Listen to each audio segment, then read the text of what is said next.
The front door burst open with a sharp crack, splinters of wood flying down the narrow hallway. Shouts pierced the air. "On the ground! Now! Hands on your head!" Old Clarence dropped to his knees, hands raised, as he watched his son Nick being slammed against the living room wall, blood trickling down his face from the brutal impact with the edge of a bookshelf. On the floor, surrounded by shattered glass and a broken family photo, an old dog barked, confused by the chaos. Outside, neighbors were recording everything on their phones, and there on his knees, Clarence whispered just one thing: "Call General Samson." Willow Creek, California, was nestled between oak-covered hills and winding roads layered with golden leaves. That's where Clarence Harlow lived, 65 years old, widower, carpenter. A man with a deep gaze, a quiet voice, a steady walk, and calloused hands. He was always seen wearing a faded brown cap. To the neighbors, he was simply known as Clarence from the workshop. Clarence's house was simple but sturdy. Made of light wood, with wide windows and a small front porch that held 2 rocking chairs creaking at the slightest touch of the wind. The paint was chipped in places, but the porch smelled of fresh varnish and sawdust. An American flag, slightly faded, fluttered from the post fixed to the doorframe. Parked on the side of the house was a navy blue 1999 Ford F-150, resting with a kind of rusted dignity. Every morning at 7:30 sharp, the rhythmic sound of sawing and hammering echoed down the street. The workshop was out back. There, Clarence crafted everything from church pews to custom-made cribs. He was meticulous, silent, patient. Anyone who saw him there, canvas apron on, safety glasses in place, would never guess that this man had any history beyond the art of wood. Nick, his 22-year-old son, had been living with him ever since dropping out of community college. A quiet young man with gentle features, still struggling to figure himself out. He worked part-time at a small grocery store, delivered orders by bike, and spent afternoons helping his father sand down pieces or organize custom orders. Despite the silence between them, there was respect. Nick watched him the way someone studies, a puzzle they haven't figured out how to solve. In the living room, above the cold fireplace, sat a wooden figurine, an eagle with its wings spread, and a single black-and-white photo. A boy in a scout uniform smiling beside a tall young man with a serious expression and eyes hidden beneath a military cap. Life in Willow Creek was predictable. On Sundays, Clarence brought apple pie to Mrs. Flanagan, a widow with arthritis in her hands. He was seen as a model citizen. Never argued, never raised his voice. His old dog, Gus, followed him everywhere, except into the workshop, where wood shavings weren't kind to his tired paws. That week, the town was especially quiet. The corn festival was approaching, and Clarence had been hired to build the new stage for the ceremony. He had worked late over the past few days, measuring and cutting beams, the warm orange light of his workshop glowing past 10 o'clock. Nick helped him carry boards, sweating and laughing whenever his father let a dry joke slip between the work. The night before the incident, Clarence made chamomile tea, just as he had done ever since his wife passed. He sat on the porch, Gus at his feet, watching the city lights flicker in the distance. There was peace in that moment, but there was also something hanging in the air, like the breeze before a storm no one sees coming. That morning, when the clock read 6:15, Clarence woke to the muffled sound of tires screeching outside his house. He got up slowly and turned on the living room light. Gus growled low. Clarence said nothing. He walked to the door and looked through the small window. Red and blue lights spun silently. A black, unmarked van was parked by the curb. Before he could say a word, he heard the crash. The crash of the door bursting open echoed through the house like a bomb. Clarence didn't even have time to react. Gus, the dog, barked fiercely before darting under the kitchen table. Nick, still groggy, appeared in the hallway, confused. "The ground! Now! Hands on your head!" one of the men in black shouted, already aiming his weapon directly at Nick. Clarence raised his hands. His breathing remained calm, but his eyes took in everything with sharp focus. 4 hooded men, all in black tactical gear, shoulder radios active. A woman, seemingly the leader, came in last, holding a tablet. She didn't even glance at Clarence. She simply pointed at Nick. "That's him. Search everything. Living room, bedroom, grab his computer." Before anyone could say a word, one of the men grabbed Nick by the neck and threw him against the wall. The impact was brutal. The sound of the bookshelf breaking filled the silence. Blood slowly dripped from the young man's eyebrow as he slumped to the floor, dazed. "He's 22.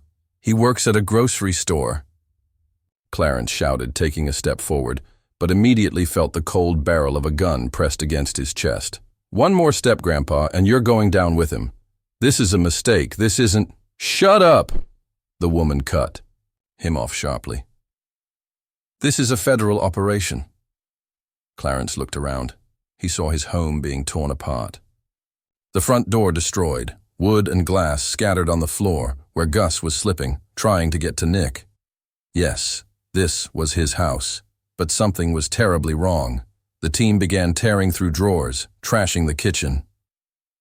One of the agents kicked open the cabinet in the back workshop. Nick tried to sit up, swaying. "Dad." "What's happening?" "Stay down, son," Clarence replied, still standing, without raising his voice. Neighbors began to appear at their windows. Some stepped outside in robes, phones in hand, recording everything from a distance. Clarence looked at Nick. Blood stained his t-shirt. The old man's eyes didn't blink, but his breathing began to shift. Subtly, he didn't move. The team searched every corner. They found absolutely nothing suspicious. No weapons. No cash, no drugs. The commander furrowed her brow, clearly unsettled. Then one of the agents, the youngest of the group who had been going through the back workshop, hurried back in. He approached the commander and whispered something in her ear, holding an object in both hands like it was too delicate to drop. She took the item and glanced at it quickly. It was a Silver Star medal, one of the highest military honors in the United States, awarded for gallantry in combat. The medal was inside a small blue velvet case with the name C.H. Harlow discreetly engraved inside the lid. The commander turned the box toward Clarence, her weapon still drawn.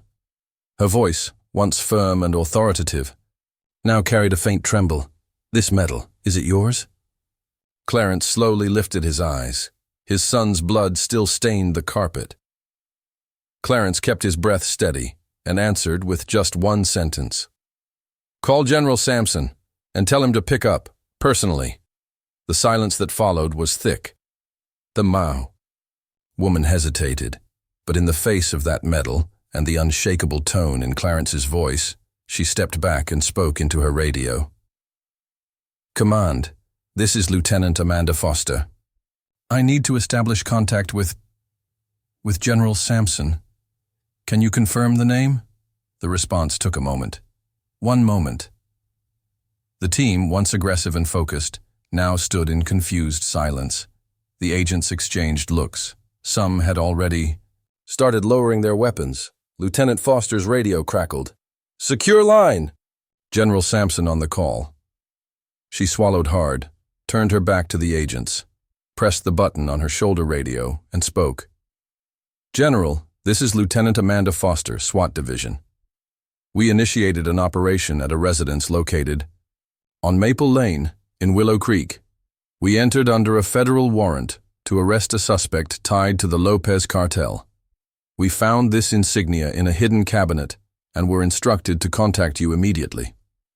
A deep, commanding voice answered, with a Southern California accent. "Did you say Willow Creek?" There was silence for several seconds.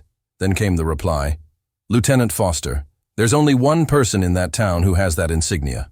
The house you entered belongs to Clarence Harlow, naval intelligence veteran, decorated with 3 silver stars, author of the Bravo Protocol. I want the names of every agent on site. Right now." Foster turned pale. "Sir, there was a coordination error. The warrant said, 'You raided the home of a living national asset. Where is Harlow right now?'" She turned. Clarence was still kneeling, his eyes locked on hers. Nick groaned faintly on the floor. Gus lay next to the young man like a loyal soldier guarding a wounded comrade. "He's unharmed. You have no idea how lucky you are." The call ended. Lieutenant Foster approached Clarence slowly, still holding the insignia. She tried to stay composed, but her voice faltered. "Sir, the warrant listed this address as belonging to one of the Lopez cartel's local operatives. Our target was someone named Nick, described as the right-hand man of the local boss." Clarence took a deep breath. "Nick is my son. He works part-time at a grocery store. He's never even left the state. You came in here like you were hunting an animal." She lowered her gaze. The damage was done. Command confirmed it was the right address. The profile matched. Young white male, between 20 and 25. She bit her lower lip. "I didn't know who you were." "But you should know who any citizen is before pointing a rifle at their head," he replied. Foster had no response. Her agents were frozen in place like figures caught in a war painting. Clarence walked over to Nick, knelt beside him, and examined him carefully. Then he stood up, looked directly at the commander, and said only, "They're coming."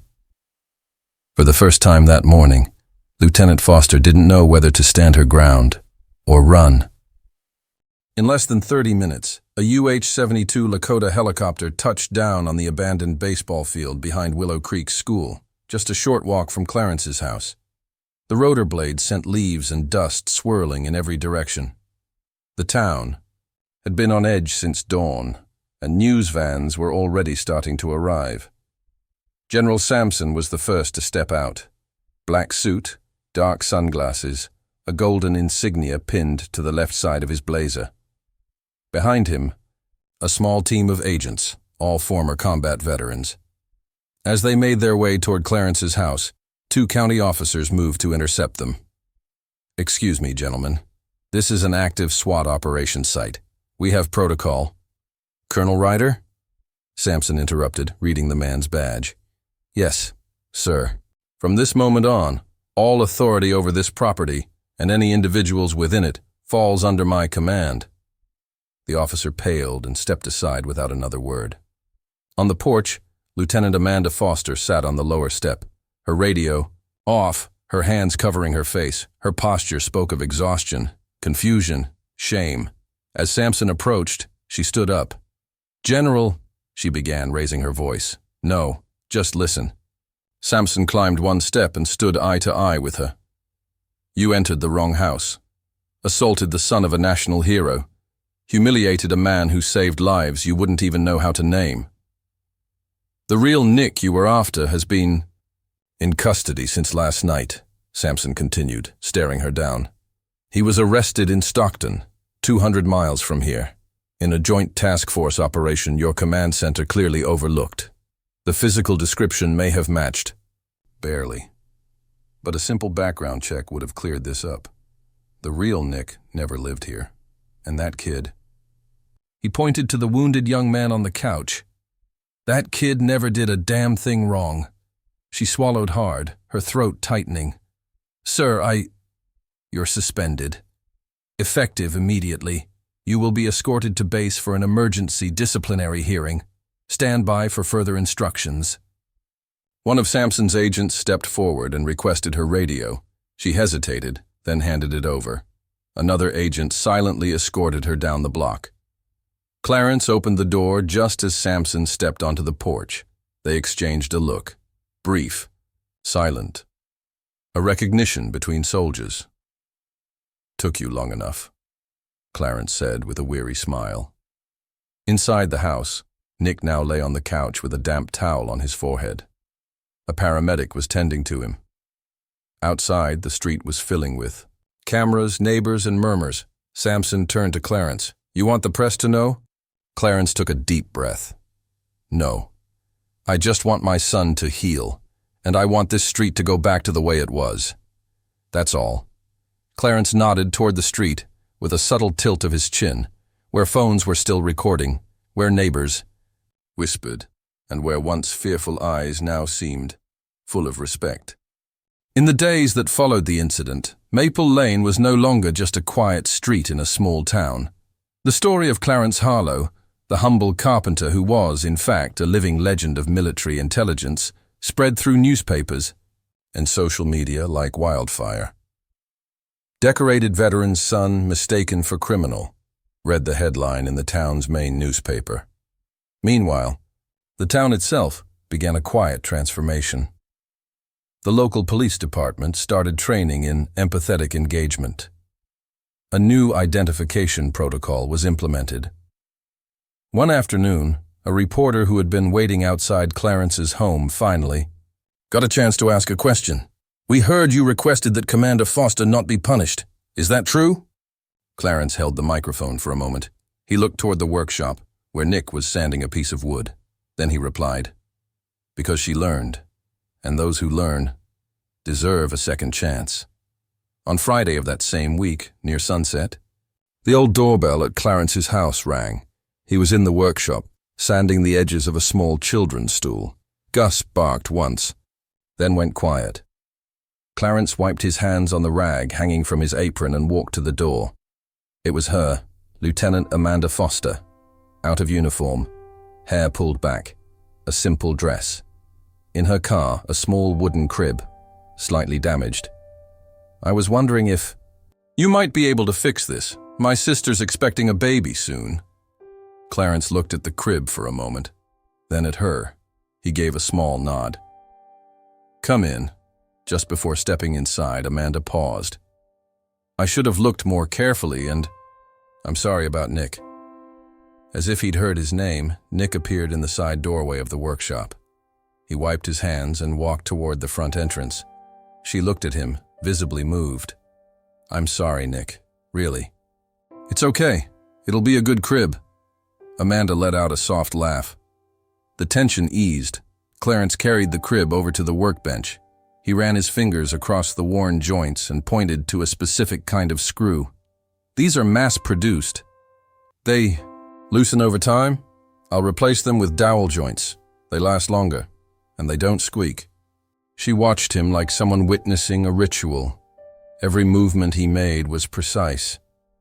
As the first traces of night settled over Willow Creek, Clarence's workshop once again filled with the gentle sounds of wood being shaped. The scent of fresh varnish lingered in the air. Nick organized the tools. Amanda stood quietly, observing, and there, with no uniform, no medal, Clarence Harlow returned to doing what he now did best. If you enjoyed this story, click the like button and subscribe to the channel, because tomorrow I have another story especially for you.